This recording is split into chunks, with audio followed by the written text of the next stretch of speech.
بسم اللہ الرحمن الرحیم۔ السلام علیکم ورحمۃ اللہ وبرکاتہ۔ دشمنان اسلام کی ہمیشہ سے کوشش رہی ہے کہ اس عظیم مذہب کے متعلق جھوٹی باتیں پھیلا کر لوگوں کو گمراہ کیا جائے۔ رسول اللہ صلی اللہ علیہ وسلم کے متعلق بے بنیاد باتوں کو مشہور کرنا اور لا یعنی سوالات اٹھانا بھی اسی سازش کا حصہ ہے۔ آپ صلی اللہ علیہ وآلہ وسلم کی 4 سے زائد شادیوں کے متعلق سوالات اٹھانا بھی ایک ایسی ہی گمراہ کن حرکت ہے جس کے نام نہاد دلائل بنیادی طور پر جہالت اور تاریخ سے لا علمی پر مبنی ہیں۔ تفصیلات کے مطابق نبی کریم صلی اللہ علیہ وآلہ وسلم کی متعدد شادیوں کے حوالے سے تاریخی معلومات کا مختصراً احاطہ کیا جائے تو معلوم ہوتا ہے کہ آپ صلی اللہ علیہ وآلہ وسلم کی شادیوں کے اصل اسباب اور مقاصد کیا تھے۔ جس طرح حضور صلی اللہ علیہ وسلم کے باقی ہر عمل کے پیچھے بھی کوئی نہ کوئی حکمت ہوتی تھی، اسی طرح آپ کی زندگی کا یہ پہلو بھی حکمتوں سے آزاد نہ تھا۔ اسلامی انقلاب کی وسعت تک پہنچنے کے لیے تعلقات کی وسعت اور مختلف خاندانوں اور بااثر قبائل کا تعاون ایک بنیادی ضرورت تھی۔ اس غرض سے حضور صلی اللہ علیہ وسلم نے متعدد شادیاں کی۔ یہ سب نکاح مختلف قبائل کی ان خواتین سے تھے جن میں سے اکثر کا سبب تالیف قلب یا سہارا دینا تھا، یا اس خاندان سے تعلق و رشتہ کی مزید گہرائی مقصود تھی، یا ان رشتوں سے اسلام کو تقویت اور اللہ کی خوشنودی مقصود تھی۔ آپ صلی اللہ علیہ وآلہ وسلم نے متعدد نکاح اس وقت کیے جب آپ صلی اللہ علیہ وسلم بڑھاپے کی عمر کو پہنچ چکے تھے، اور اس وقت آپ صلی اللہ علیہ وسلم کی عمر 50 سال سے بھی تجاوز کر چکی تھی۔ حضرت عائشہ صدیقہ رضی اللہ تعالی عنہا کے سوا آپ نے جن خواتین سے بھی نکاح کیے وہ تمام کی تمام بیوہ اور ضعیف العمر تھیں۔ صرف ایک عائشہ صدیقہ رضی اللہ تعالی عنہا تھیں جو کنواری اور نوجوان تھیں۔ جب آپ صلی اللہ علیہ وسلم نے حضرت خدیجہ رضی اللہ تعالی عنہا سے نکاح فرمایا تو آپ صلی اللہ علیہ وسلم کی عمر محض 25 سال تھی، اور حضرت خدیجہ رضی اللہ تعالی عنہا عمر میں آپ سے کافی بڑی تھیں۔ آپ صلی اللہ علیہ وسلم نے ان کی زندگی میں کسی دوسری خاتون سے نکاح نہیں کیا تھا۔ جنگ بدر اور پھر جنگ احد میں بہت سے صحابہ رضی اللہ عنہ شہید ہوئے، نصف سے زائد گھرانے بے آسرا ہو گئے، بیوگان اور یتیموں کا کوئی سہارا نہ رہا تھا۔ اس مسئلہ کو حل کرنے کے لیے نبی کریم صلی اللہ علیہ وسلم نے اپنے صحابہ رضی اللہ عنہ کو بیوگان سے شادی کرنے کو کہا۔ لوگوں کو ترغیب دینے کے لیے آپ صلی اللہ علیہ وسلم نے حضرت سودا رضی اللہ تعالی عنہما اور حضرت ام سلمہ رضی اللہ عنہما اور حضرت زینت بنت خزیمہ رضی اللہ عنہما سے مختلف اوقات میں نکاح کیے۔ آپ صلی اللہ علیہ وسلم کی دیکھا دیکھی صحابہ کرام رضی اللہ عنہ نے بیوگان سے شادیاں کیں، جس کی وجہ سے بے آسرا گھرانے آباد ہو گئے۔ حضرت سودا رضی اللہ تعالی عنہا کا خامد فوت ہو چکا تھا اور یہ مشرک قوم کے درمیان رہائش پذیر تھیں۔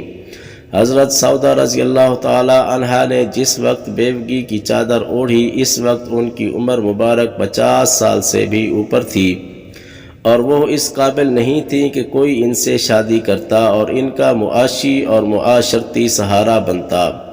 اپنے گھر جاتی تو ان کے گھر والے کفار تھے اور جیسے دوسرے مومنین کو وہ اذیتیں دے رہے تھے انہیں بھی اذیتوں میں مبتلا کر دیتے اور دوبارہ کفر میں داخل ہونے پر زبردستی کرتے۔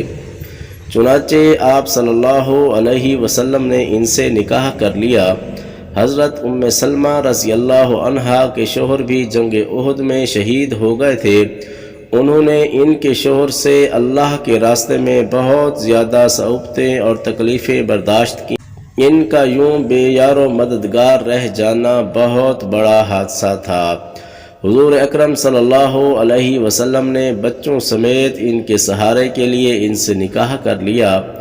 اس طرح حضرت زینب بنت خزیمہ رضی اللہ عنہا سے نکاح کیا۔ ان کے شوہر بھی جنگ احد میں شہید ہو گئے تھے۔ حضور صلی اللہ علیہ وسلم نے ان سے شادی کر لی۔ اس کے بعد جب آپ صلی اللہ علیہ وسلم نے حضرت سودا رضی اللہ عنہا سے شادی کی تو وہ بھی ایک بیوہ تھیں۔ آپ صلی اللہ علیہ وسلم نے حضرت جویریہ رضی اللہ عنہا سے جب نکاح فرمایا تو اس وقت بھی وہ بیوہ تھیں اور ان کے والد قبیلہ بنی المطلق کے سردار تھے۔ یہ قبیلہ مکہ مکرمہ اور مدینہ منورہ کے درمیان رہتا تھا۔ حضور صلی اللہ علیہ وسلم نے اس قبیلہ سے جہاد کیا اور ان کا سردار مارا گیا۔ حضرت جویریہ رضی اللہ عنہا قید ہو کر آئیں تو پھر حضور اکرم صلی اللہ علیہ وسلم نے ان سے نکاح فرمایا۔ جب حضرت جویریہ رضی اللہ عنہا سے نکاح کے نتیجہ میں مسلمانوں نے بنی المطلق کے سب قیدی رہا کر دیے اور بعد میں وہ سب مسلمان ہو گئے۔ ام المومنین سیدہ عائشہ صدیقہ رضی اللہ تعالی عنہا سے نکاح کا مقصد ایک ایسے محبوب ترین رفیق اور دوست سے رشتہ کی استواری تھی جس نے مکہ کے مشکل ترین دور میں آپ صلی اللہ علیہ وسلم کا ساتھ دیا۔ معراج کی حیران کن خبر کی تصدیق سب سے پہلے سیدنا صدیق اکبر رضی اللہ عنہ نے کی۔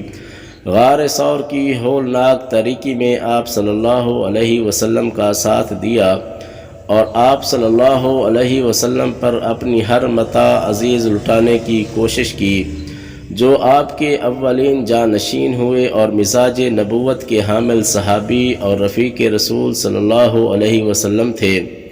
ان کے ساتھ رشتہ داری کا تعلق قائم کرنا ان کے احسانات و محبت کا قلبی و عملی اعتراف تھا۔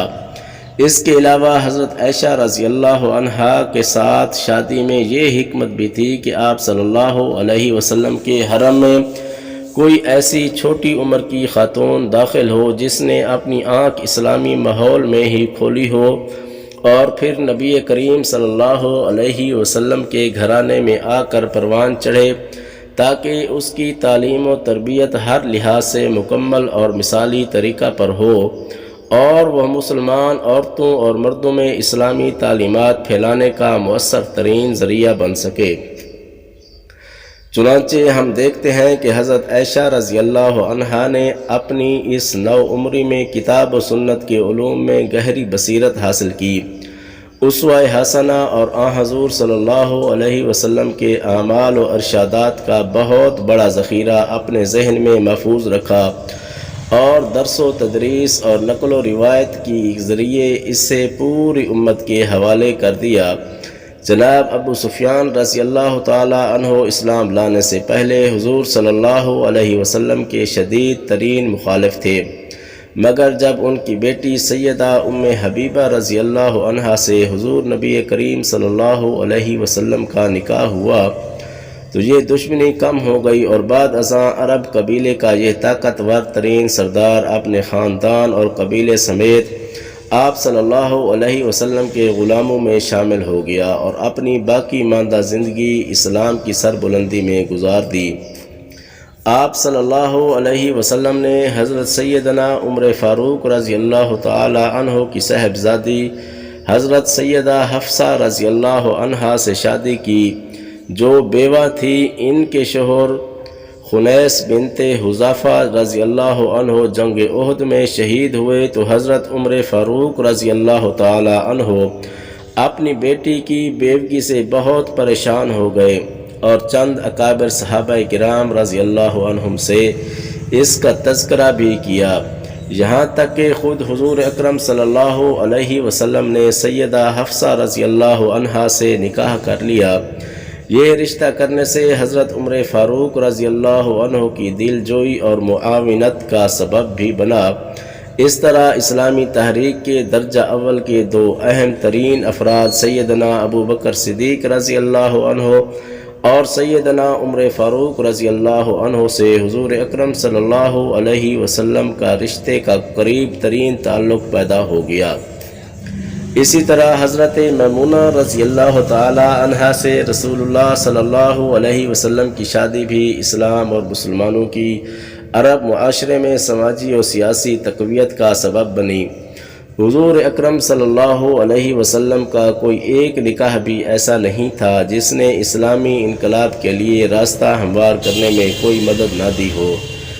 مختصر یہ کہ اگر اسلامی تاریخ کا صاف نیت کے ساتھ مطالعہ کر لیا جائے تو بخوبی علم ہو جاتا ہے کہ آپ صلی اللہ علیہ وسلم کی شادیوں کا دنیاوی اغراض و مقاصد سے ہرگز کوئی تعلق نہیں تھا۔ اگر اس کے باوجود کوئی جہالت پر اصرار جاری رکھے تو یقیناً دلیل سے اسے قائل نہیں کیا جا سکتا۔